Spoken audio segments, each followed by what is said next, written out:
Assalamualaikum warahmatullahi wabarakatuh. Perkenalkan, nama saya Ulfa Hamdani Jamal dengan NIM 17180080 dengan mata kuliah Administrasi dan Supervisi Pendidikan. Baiklah, di sini saya akan melanjutkan tugas yang keempat, yaitu tentang administrasi peserta didik. Di sini yang pertama, pengertian peserta didik. Administrasi peserta didik adalah proses pengurusan serta layanan dalam hal-hal yang berkaitan dengan murid di suatu sekolah, mulai dari perencanaan, penerimaan murid baru, pembinaan selama murid berada di dalam sekolah, sampai dengan murid menamatkan masa sekolahnya. Kemudian, administrasi peserta didik dilaksanakan melalui upaya menciptakan suasana yang kondusif untuk terjadinya proses belajar yang efektif. Tugas kepala sekolah dan para guru adalah memberikan layanan dengan memperlihatkan apa yang dibutuhkan, dirasakan, dan dicita-citakan murid dalam batas kewenangan, keinginan, serta peraturan dan ketentuan sekolah yang berlaku. Selanjutnya, administrasi peserta didik merupakan kegiatan pencatatan murid dari proses penerimaan hingga murid tamat dari sekolah atau keluar dari karena pindah sekolah atau dari sebab lainnya. Kemudian, proses administrasi peserta didik ini ada beberapa kegiatan yang dilaksanakan dalam rangka administrasi peserta didik dibagi menjadi 3 tahapan, yaitu kegiatan administrasi pada awal tahun pelajaran, administrasi selama tahun pelajaran, dan yang terakhir administrasi akhir tahun pelajaran. Nah, yang pertama akan dibahas tentang kegiatan awal tahun pelajaran.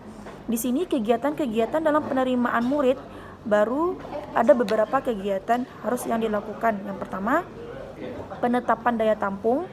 Yang kedua, penetapan syarat-syarat murid baru. Yang ketiga, pembentukan panitia atau petugas penerimaan murid baru. Nah, yang kedua, selama tahun pelajaran. Nah, di sini beberapa hal yang dapat dilakukan dalam rangka pembinaan murid ini. Yang pertama, orientasi untuk murid baru. Di sini kegiatan-kegiatan yang diberikan dalam masa orientasi ada juga tentang perkenalan, penjelasan tata tertib di sekolah, penjelasan tentang tertib di sekolah. Nah, yang kedua, peraturan kehadiran murid. Di sini beberapa alat yang dapat digunakan untuk melakukan pencatatan kehadiran murid. Di antaranya yang pertama, papan absensi kehadiran murid. Yang kedua, buku absensi harian murid. Yang ketiga, buku rekapitulasi absensi harian murid. Dan yang terakhir, rekapitulasi absensi harian murid di sekolah. Kemudian yang terakhir, promosi dan mutasi murid. Di sini juga ada beberapa. Yang pertama, prinsip-prinsip promosi. Yang kedua, mutasi. Yang ketiga, prosedur mutasi. Selanjutnya ada tata tertib sekolah.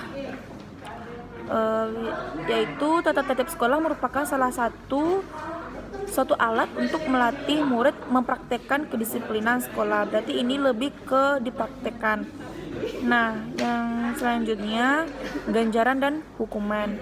Ganjaran adalah imbalan yang menyenangkan yang diterima murid karena prestasinya dalam berusaha untuk mengerjakan sesuatu. Hukuman ini adalah imbalan yang tidak menyenangkan yang harusnya diterima murid akibat tingkah laku yang mereka lakukan di sekolah yang tidak pada tempatnya. Kemudian, di akhir tahun pelajaran. Adapun kegiatan pada akhir tahun pelajaran seperti pelaksanaan ujian nasional dan ujian akhir semester. Administrasi yang dilakukan berhubungan dengan kegiatan tersebut diantaranya pelaksanaan ujian nasional, kenaikan kelas. Lalu administrasi pendidikan ini juga ada instrumen administrasi peserta didik, manual dan elektronik. Nah, catatan tentang data siswa di sekolah dibedakan menjadi 2 jenis, yaitu yang pertama, catatan data siswa untuk sekolah yang meliputi buku induk, buku kleper, catatan tata tertib sekolah, yaitu kumpulan semua peraturan yang bersifat umum dan khusus, ada yang dari pemerintah dan ada yang dari produk sekolah itu sendiri. Yang kedua, catatan siswa untuk masing-masing kelas, yaitu buku kelas yang merupakan cuplikan dari buku induk, buku prestasi, presensi kelas, buku catatan bimbingan dan konseling, buku catatan prestasi si murid yang meliputi buku daftar nilai dan buku rapor dan mutasi. Untuk mempermudah dan memperlancar jalannya administrasi kesiswaan, maka perlu ditunjang oleh berbagai instrumen. Alat kelengkapannya yang diperlukan. Instrumen yang dimaksud di sini adalah beberapa buku-buku, format-format yang digunakan untuk merekam semua data dan informasi yang berkenaan dengan si siswa. Adapun instrumen-instrumen yang dimaksud antara lain, yang pertama buku induk. Buku induk merupakan buku pokok karena di dalamnya memuat semua informasi yang dianggap lengkap mengenai keadaan si siswa. Yang kedua, buku kleper. Buku ini berfungsi untuk membantu buku induk memuat data murid yang penting. Yang ketiga, buku atau daftar keadaan siswa. Buku ini menggambarkan keadaan jumlah keseluruhan siswa yang ada di sekolah.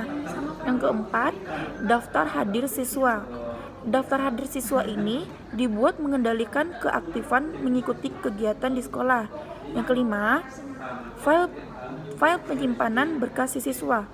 Berkas yang bersifat terlepas perlu diarsipkan dengan sebaik mungkin oleh sekolah, seperti fotokopi STTB, akte kelahiran, surat keterangan pindah dan sebagainya.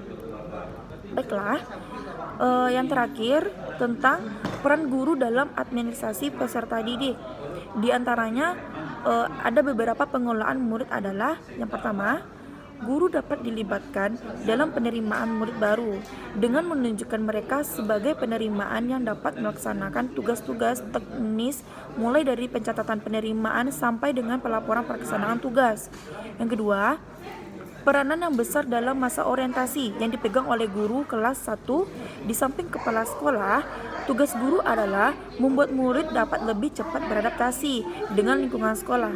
Peranan guru dalam hal ini sangat penting karena kekeliruan dalam orientasi dapat untuk pengaturan kehadiran murid di kelas, guru pun mempunyai andil yang besar.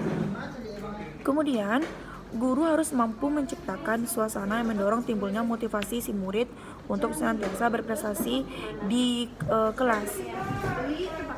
Kemudian, guru juga harus berperan dalam menciptakan disiplin sekolah atau kelas yang baik, karena di sekolah merupakan masa pembentukan disiplin yang sangat menentukan untuk masa depan selanjutnya. Untuk membuat si murid itu disiplin, guru diharapkan mampu mencontohkan perilaku yang baik untuk panutan bagi murid-muridnya. Baiklah, sekian materi yang dapat saya sampaikan. Jika ada kata-kata yang salah, mohon dimaafkan. Wabillahi taufiq hidayah. Wassalamualaikum warahmatullahi wabarakatuh.